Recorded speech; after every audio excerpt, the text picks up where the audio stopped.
Kayo dyan mga friends, so dito na kami sa highest point of Philippine highway system in terms of highway. 7,400 feet, o diba? So I'll show you the nakakulba-kulba na view. Here my friend, so Ambuklaw daw to, malapit sa Ambuklaw. Pero I'm not sure kung makarating kami ng Ambuklaw no, kasi sabit na kami dito sa tour ngayon ni Mr. Alright, I'll show you my friend. Nakakatakot. Oh my goodness. That's Hana. Para siyang siga. And then, that's the view over there. OMG. Kung takot kayo sa heights. Takot ako sa heights eh. Makita ko pa lang yan parang na ano na yung tiyan ko. Oh my goodness. So yan na. Ano ka dyan? Huh? Pero tignan mo naman yung bahay na yan my friend. Ang yayaman ng mga tao dito talaga sa Benguet. Oh. Mga millionaire. Look at that, di ba?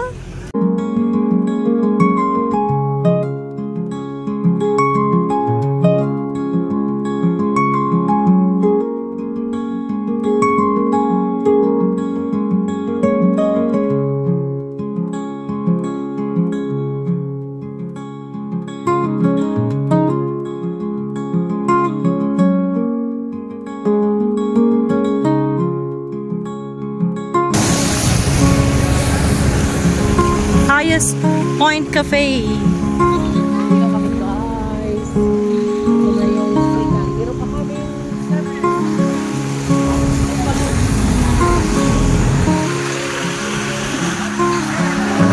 Wow.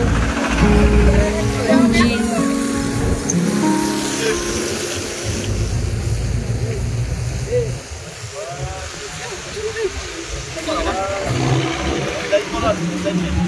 Oh, bago lang pala to. July 6.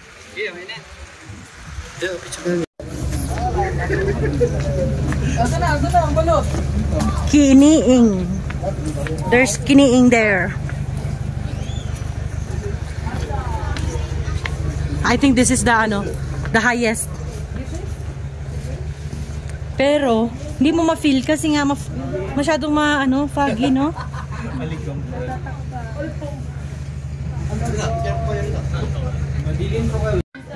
Hi. So dito na tayo sa the highest point of all, no? So meron ditong para siyang shed na overlooking. However, dahil nga masyadong foggy, my friend, hindi natin makita yung the background over there. So it's best to come here when it's summertime.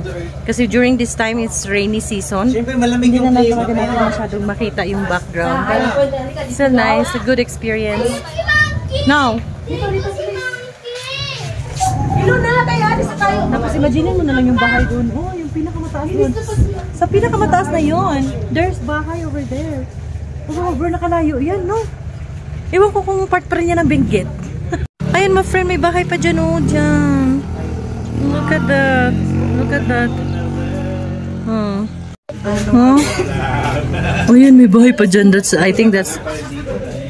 I'm not sure if that's a 7,400 feet. Right?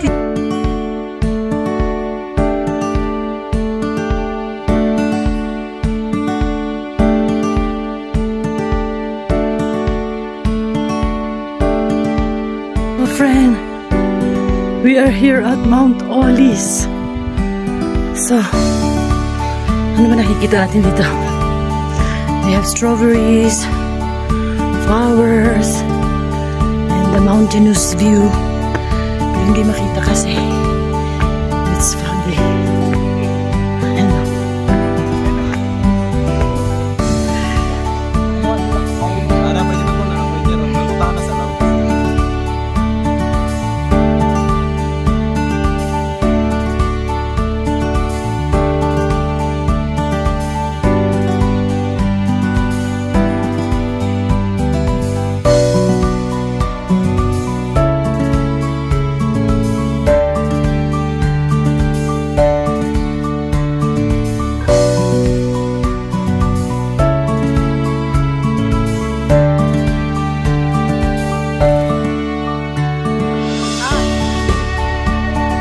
There's a lot of bolitas here, my friend.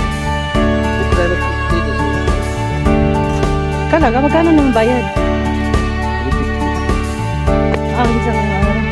Per head? Saan? Oh. Siguro matamis yan. Napako ayun doon na patatas, kanin. Talaga? Kaya hindi na wala may makita dito. Oh?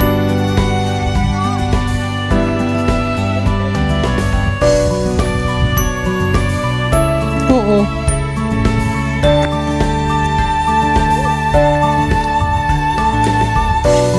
To the mother. Pwede ba dito? Ang ganda talaga niyan. Ang clouds. So we are going now. That's Joey and Dewey and George. Dewey and George, the lubot is natakpan.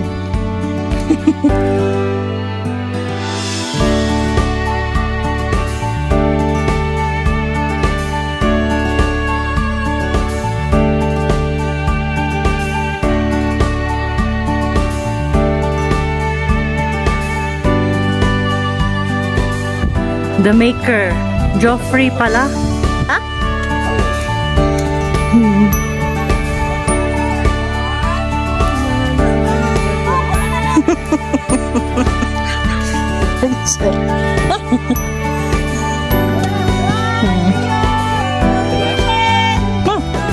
Tanong mo siya kung gusto pa niyang magstay. Susunod lang tayo sa kanya. This is the million flower. I think this is the million flower, right?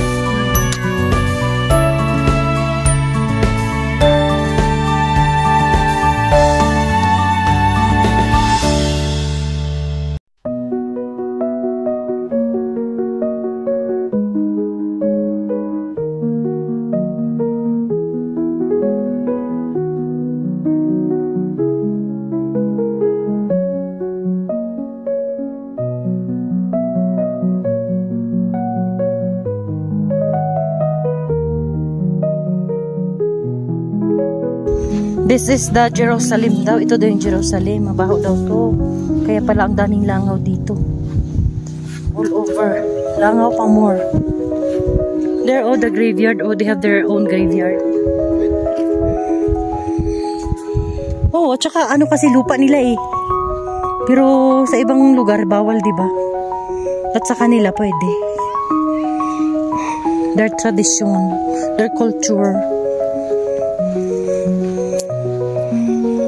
Mga friends, patapos na kami and we're going back to the exit. And there's free coffee again here. Ah, pwede rin mag-camping dyan. The area na to? Ah, okay. Saan bababa? This one?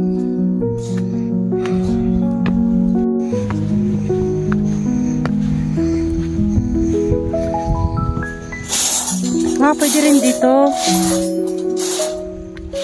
May camping site.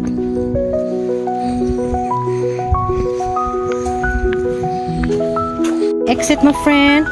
We are going to the coffee area.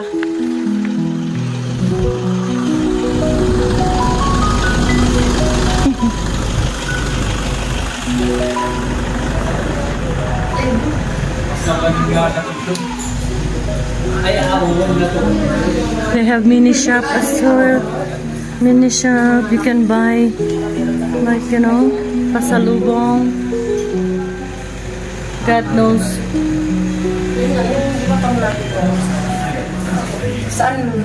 Souvenirs.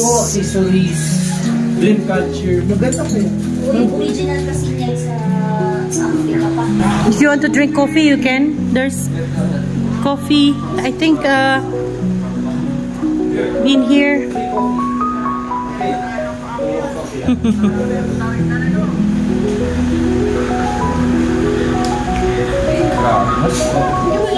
Hindi, ayoko na magkape. Sakit na dyan ko.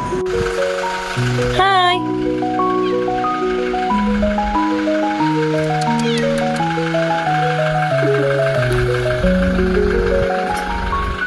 Hello friends! We are here at Heights Place. Still in Atok Benguet. Trans naman dito, pagpapasok ka dito is 150 pesos. 50 pesos for 5 years old to 7 years old. And senior and PWD is 100, 150 for regular normal people. For normal. And yes, since it's still foggy, cloudy, you will not be able to, you know, appreciate the beauty surrounding the beauty surrounding. It's all mountain anyway, but it's gonna be beautiful supposedly because, you know, the landscape and everything. The terraces,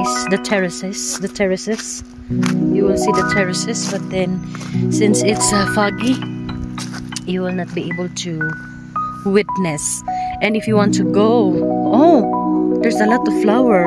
Naman may mga flower, my friend.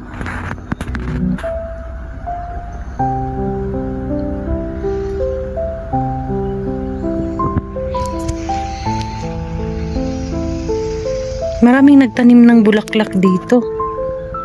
Ibig sabihin, hindi naman yung landscape niya, oh. Diba? Beautiful.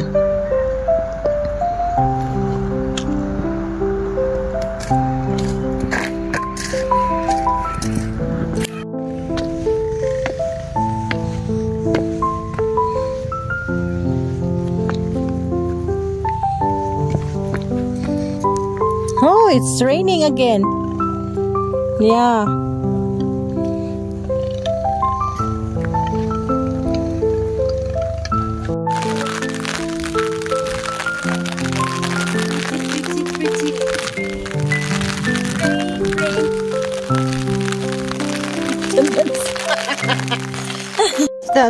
Mama doggy. Hello, mama.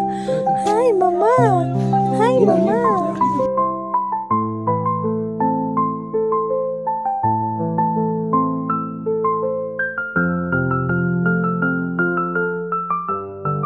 This is sakura tree, my friend, but I think it's, yeah, it's not the season.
And mga friends, tapos na kami dito. We're going somewhere. This is Daradara. Migalap shout out to Dana Mandadaro. Here. Now you can see the landscape na kasi lumipad na yung mga clouds, my friend. Kaya pakita ko sa inyo.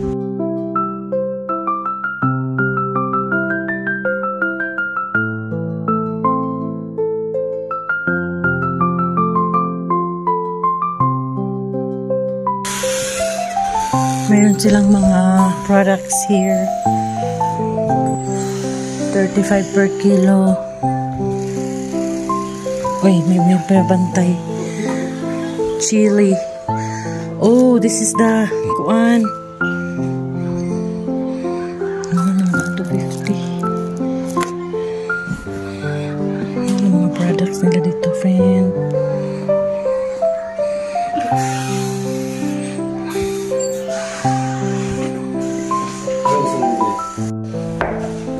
This is the history.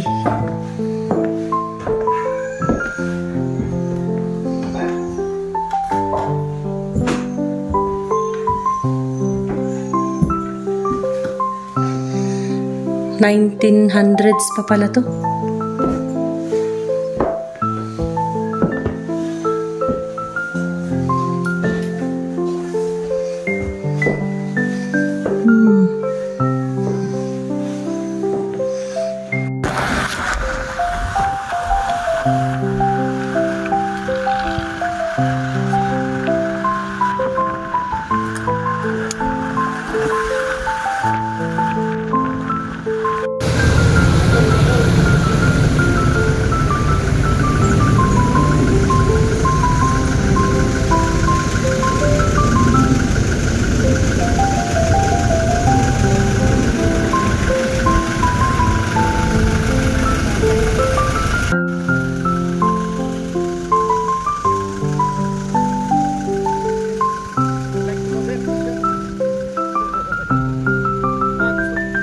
Mga friend, pauwi na kami ng Baguio. Nga pala, this is 2 hours drive from Baguio to Ato. So going back na, no? 2 hours drive. Time check, 1:45 PM pa lang. Pero ganyan, oh. Ganyan ang struggle ng mga driver dito. Kasi funky talaga yung daan. You can go Tagaytay next. You know Tagaytay? Tagaytay is 1 hour. 1 hour, huh? 2 hours. Yeah. Next, Boracay. Na si Mel. Sige lang, maraming salamat sa nanood dyan. Sa next time.